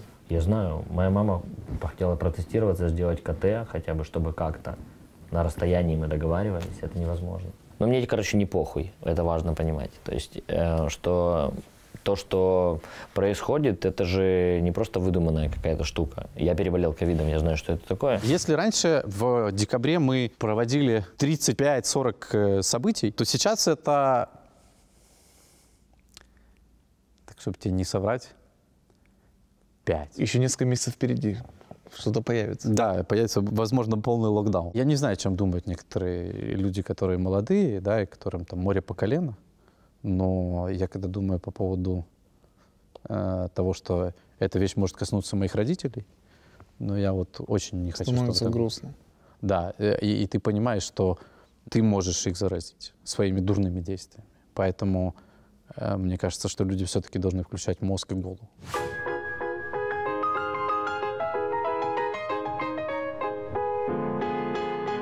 До коронавірусу скільки людей ходило до ваших кінотеатрів в день, в місяць, в рік? Ну, за рік ми могли б мати під 1 мільйон глядачів. Що відбувається зараз? Падіння відвідуваності майже 60%. Наш бізнес дуже вразила вся ця історія, яка відбувається з ковідом. Этот бар вообще он был открыт в 2013 году в Донецке. Через год в результате военных действий мы вынуждены были его закрыть. Осень 2014 года это был такой самый пик военного конфликта. Это все загрузилось в трак, и мы пытались там прорываться через линию фронта. То есть вот это все, это да, абсолютно приехал все. с Донецка? Да. Приехали, мы арендовали здесь помещения и воссоздали ту атмосферу, которая была. И вот с того момента мы в Киеве 6 лет уже. При первом локдауне мы отдали все свои деньги там, за аренду и так далее. То есть мы подъели вот эти все излишки, которые мы насобирали, которые мы копили на протяжении там, всех там, 6 лет, которые мы были в Киеве. С марта месяца не заработал ни копейки. Мы все это время адаптировались. Мы играли концерт вертикальный, где в номере было только 4 знакомых человека. Мы стоим на одном здании, напротив нас гостиница с балконами, и там как бы люди расположены по 4 человека в номере. Вы на улице играете? Мы на улице играем. Один из последних примеров, есть такой прекрасный зал «Стереоплаза». Вот, там помещается 7 тысяч человек. Заставить человека приклеиться к месту, ну, невозможно. Единственное, что его может удерживать на каком-то месте, чтобы он как-то соблюдал расстояние, это стул, который стоит на полу. Мы, понимая, что эта история продлится какое-то длительное количество времени, купили мебель. На наш концерт при полной расстановке посадки людей 712. Ну, то есть, как бы сократили в 10 раз площадку. Как работает тут экономика? Вот я не до конца. А я не работаю. Вы поднимаете цены, цифры, ну, стоимость билетов? Ценник на билет как бы становится дороже, да. От этого покупательная способность падает. Соответственно, тебе для того, чтобы продать 800 билетов, сложнее, чем продать 5000, тільки з цінником дешевле. Наразі ми можемо продавати лише тільки 50% від місць, які є в кожному залі. Це по-перше. По-друге, ми маємо обробляти наші зали доволі часто, тому ми маємо меншу кількість сеансів, тому що у нас має бути перерви більші. Вы летом делали все равно вечеринки, правильно я понимаю? Да, это было под открытым небом и с новыми правилами. По всем этим... Ты распечатал стандарты, там, по что площадям, нужно? да, как там, сколько людей. А как-то кто-то проверял вообще в то время? Ну, вот на второе мероприятие приехала полиция, развернулась и уехала. Мы даже не общались. Ага. То есть они посмотрели, что все нормально? Да. Разбуди меня весной, когда закончится все это. Ложись на край земли со мной. Важны лишь сны и сигареты, сны и сигареты. И тут вводят карантин выходного дня, и даже так теперь выступить нельзя. А мы уже вложили деньги, мы уже инвестировали в рекламу, в репетиции с оркестром. И это, конечно, обламывает сильно, очень. Ну, то есть глупости сильно обламывают. Основні наші доходи формуються саме на вихідні. Ти вважаєш це рішення? Є в ньому логіка? Я думаю, що логіки тут зовсім ніякої немає. Карантин выходного дня. Ваше отношение к этому? Плохое отношение к этому, потому что, смотри, мы-то немного загнаны в угол. Мы можем сказать, что, ребята, мы против, потому что выходные дни – это 60-70% нашей выручки. Появляется группа людей, комментаторов, например, которая говорит: ах, вы о выручке думаете? Тут люди у нас умирают, понимаешь, в больницах.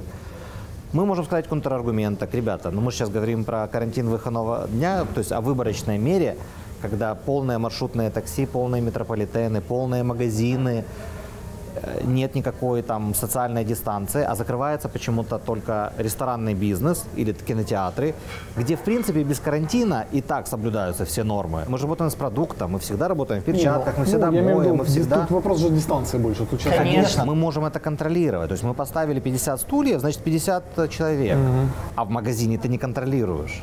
Потому что вы ж там в транспорте стоя стоите, а здесь садитесь. Ты считаешь, поэтому... рестораны – это рассадник инфекции? Да нет, конечно. У нас посещение ресторанов в целом, если брать общее количество людей, это 10%. Поэтому мы понимаем, что это же как бы полумера. И это популистское действие, скорее всего, потому что оно не приведет к результату разрыва, например, цепочки заражения. Но, скорее всего, те, кто принимает такое решение, думают: не, ну мы же не можем ввести локдаун, потому что тогда совсем ляжет экономика. Давайте за счет кого-то. Вот мы не хотим быть за счет, чтобы нас вот эти вот, ну, чтобы на нас перекладывали ответственность за то, что, например, за полгода не усилили медицинскую инфраструктуру за деньги, в том числе с наших налогов, которые фонды аккумулировали. Вот вопрос в несправедливости и в неравных правах. Получается, знаешь, какая-то ситуация, в которой все находятся в очень неравных положениях. Да? То есть одним почему-то можно, а другим почему-то нельзя. А вот давайте мы торговый центр будем штрафовать за то, что у него внутри посетители без масок, а метро не будем штрафовать за то, что в вагонах ездят без масок. А для меня это одно и то же. Ну, нет никакой разницы. Пару дней назад, когда я листал ленту, я увидел твой пост. И когда я его прочитал, я просто, ну, я был в шоке, потому что вот как-то в этом посте была квинтэссенция вот этого всего гнева малого бизнеса, который сейчас пытается выжить в это все время. Но меня больше всего поразило даже не сам пост, а фотография. Для меня подтекст зашел, что, условно говоря, что вас оставили без ничего. Расскажи, что произошло? Этот пост был про то, что заведения закрываются, и о том, что нужно что-то делать, чтобы таких случаев было меньше, чтобы минимизировать подобные вещи. Хэштег был член Кабмину.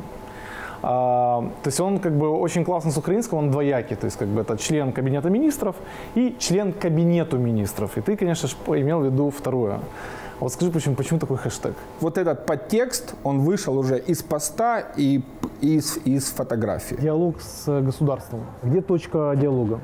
Нету. Есть, со всеми подряд. Да, со всеми подряд назначаются Zoom-конференции просто. Например, главный санитарный врач, который пишет рекомендации. Да. То есть, как бы он, в принципе, собирает, правильно? Как бы общается там и так далее. Через 2-3 дня после того, как вроде все обсудили, поняли, что как бы что логично, что нелогично, что правильно, что неправильно, с разных точек зрения. Так а почему же не отменили решение? Ну это же не я принимаю решение. Это Кабмін, це міністр. Перший раз в житті, коли, в принципі, саме люди із влади прийшли до нас. Не ми звернулися, а вони звернулися до нас, нас запросили і спитали, чого нам не вистачає. Але, на жаль, оця комунікація, вона триває, але вона не результативна. І от хотілося б побажати нашим чиновникам от цієї результативності. Якщо ви про щось говорите, люди добрі, давайте тоді йти до того, щоб був якийсь результат. Я бы в первую очередь людям объяснил бы логику решений. Не вот, знаешь, не вот это вот бюрократическая какая-то история, да? А если люди задают вопрос, типа, скажите, вот вы нам до этого в 12 мы закрывались, теперь в 10, а в Харькове теперь в 8. Скажите, почему? Компенсация какого-то потерянного. Не надо. Это невозможно. Нет, не надо нам. Нам компенсаций никаких не нужно. Мы свою страну сами готовы поддержать и поддерживаем ее реальными действиями, выплатой налогов и, судя по всему, содержанием 2, 3, 4 людей, бюджетников, которые получают заработную плату, вне зависимости от того, дома он или не дома, каждый месяц. А мы так не можем. Мы работаем, зарабатываем деньги, платим с них налоги, но нам сейчас впервые в жизни закрывают административную возможность работать. Что бы ты хотел получить сейчас от государства? Вот в данный момент. Ничего. Вот, абсолютно ничего. Я просто хочу, чтобы государство не запрещало делать мне то, что не запрещает делать мне Конституция своей страны, и все. Я буду пессимистичен или реалистичен. Я думаю, будет локдаун полный. Если карантин выходного дня продолжится до конца года, что будет с ресторанным бизнесом в Украине и, в частности, вашим? Дальше будет закрываться, как сейчас закрывается.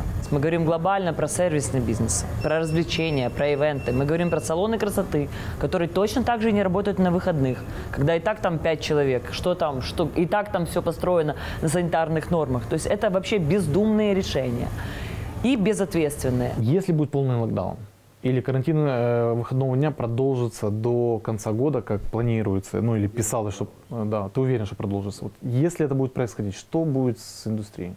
Ты выживешь? Блин, я из гаража полтавского, но я выживу в любых условиях. То есть нам плевать вообще. Мы будем работать, нам же несложно работать. Работать можно, найти работу себе. В крайнем случае у меня там в селе есть какой-то небольшой участок земли, можно что-то посадить. Подожди, но есть альтернатива. Вчера замміністра Ірина Микитчак. Лікарням і центрам екстреної медичної допомоги дуже потрібні сильні і здорові робочі руки. Це економісти, бухгалтери, санітари, техніки, працівники пральні і кухні, електрики, водії, сторожі, вахтери, різноробочі і тому подібно. Приходьте в лікарні, ми маємо можливість прийняти на роботу кожного. Ты пойдешь работать в больницу? Если нужно, конечно, да. Ну, я пойду работать в больницу, служить или там, заниматься какой-то деятельностью. Но если нужно это делать, то да. Но если нужно будет спасать людей, то понятно, все пойдут, надеюсь. Вот. А так просто работать в больницу зачем? Я кто? Я врач? Какая у меня специализация должна быть? Ну, то есть это странно. Ну, я что буду делать? Ребят, давайте я вам капельницу поставлю. Не, можно сыграть, на самом деле, поднять всем настроение. Это, пожалуйста, да, будьте здрасте. Вот я играю, сколько влезет. Вот, но просто это очень странное заявление. С марта месяца по ноябрь сколько прошло? Апрель, май, июнь, июль, август, сентябрь, октябрь. 7 месяцев. Что было предпринято? Ну. Скільки твоїх співробітників може піти працювати в лікарню? Ну, якщо чесно, думаю, що 0. Ну, тому що, люди добрі, ми не спеціалісти. Що ми можемо робити у лікарні? Чтобы я ответила этой пани замминистру, я бы сказала, что, например, мы 6 лет кормим военный госпиталь, да, наши рестораны кормят, потому что государство не справляется. Этой пани я бы предложил даже в нормальной жизни прийти поработать, как мы, постоять 8 часов у плиты раскаленной, пожарить то количество десятков тысяч котлет, которые мы жарим, побегать вот так вот 8 часов в зале официантом, и тогда все станет на свои места. Сейчас есть возможность сказать врачам, как вы можете аргументировать, что вы имеете право на работу, должны работать, потому что это важно. Конечно, ребятам, кто сейчас на передке находится, и всем медикам нужно ставить памятники, потому что я не представляю, как за эти годы в разрушенной медицинской Желательно системе... при жизни. Да, конечно, при жизни, естественно, да. 250 погибших врачей. Да, это печально очень. Врачи – это такие же бюджетники. Деньги в бюджет попадают от нас, от налогоплательщиков, поэтому выплата зарплатам медикам зависит от бизнеса. Поэтому мы взаимосвязаны, поэтому я считаю, что с нашей стороны мы должны соблюдать все нормы, и это на нашей совести, да, но мы должны работать. Что бы вы хотели сказать власти? Отъебитесь от нас, ребята, пожалуйста. Ничего я не признаю. В первую очередь нужно научиться слушать людей. Мы же все росли в одном дворе, мы ели одну и ту же кашу. Но почему вы становитесь мудаками? Заезженная тема, конечно, зарплаты, которые, извините, я врач с 35-летним стажем, получаю около 7 тысяч. Отдавая приказы и распоряжения, нужно контролировать их выполнение. Ні регалії, ні посади не рятують від ковіду. Война началась, да, как бы начали на армию выделять ковид, начали на это. Да. И у меня ключевой вопрос, наконец, да. Что должно произойти, чтобы начали выделять деньги на учителей? Хороший вопрос. Какая должна произойти задница в этой стране, чтобы начали выделять деньги на учителей? Какая? Что бы ты хотел сказать людям, которые будут смотреть этот фильм? Ковид существует, он очень непредсказуемый и нелогичный. Перш за все, бути оптимістом і не надіятись на чудеса. Курва, наденьте маску. Если мы не станем заботиться друг о друге, то мы все просто утонем. Бути дуже обережними, носити маски і не наражати інших на небезпеку. Хороший семейный врач – это то же самое, как хороший адвокат. Вы его выбираете для того, чтобы он вам помог. Если у вас нет диалога, это не ваш семейный врач. Хоть немного жалейте скорую помощь. Не вызывайте на всякую ерунду. Дайте им обслуживать действительно серьезные адреса. Как вообще ковид поменял вашу жизнь? Ну, как-то относиться к жизни стал по-другому. Ценить ее, наверное. Червона зона – це не ковідні лікарні, а наша країна у стані 29 років. Ковід показав увесь наш сюрреалізм, але в цьому вірусному треші має бути щось більше. Сотні лікарів і тисячі українців для чогось загинули. Їхні смерті не повинні стати лише статистикою, тому що ковід скінчиться, все стане історією. Ми повинні нарешті почати змінюватися, зробити висновки, міняти себе, країну, медицину. І головне тут – люди. Ми побачили фантастичних людей, тих, хто зараз на передовій. Їх тисячі. Це лікарі, санітарки, водії швидких, волонтери та навіть підприємці. Попри цей сюр, вони працюють 24/7. Ось справжні герої. Вони посміхаються крізь сльози, жартують, коли не до жартів, продовжують рятувати, коли зовсім немає сил. А головне, вони люблять свою роботу. Це і є рецепт виходу з червоної зони. Стати відповідальними та всім почати робити свою роботу. Чесно і совісно. Тоді з'явиться кисень. Лікарні знову оживуть. Швидкі будуть ремонтуватися. Пацієнти дозвоняться своєму лікарю. Бізнес не закриватимуть. А якщо закриватимуть, то з розумом. І люди нарешті вдягнуть маски.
Алло. Борис Павлович. Алло. Да, ну что там? Я за рулем просто еду. Все вы негативные. Я вам первый сбросил ваш лично. То есть ми всі негативні, да? Я сброшу. Уху! Це чітко показало, що з вірусом можна жити, якщо себе захищати, якщо одягати маски. Ми були в 3 червоних зонах, в 10 лікарнях, говорили з десятками лікарів. І ніхто із нас не інфікувався. Це означає, що банальна маска може врятувати ваше життя.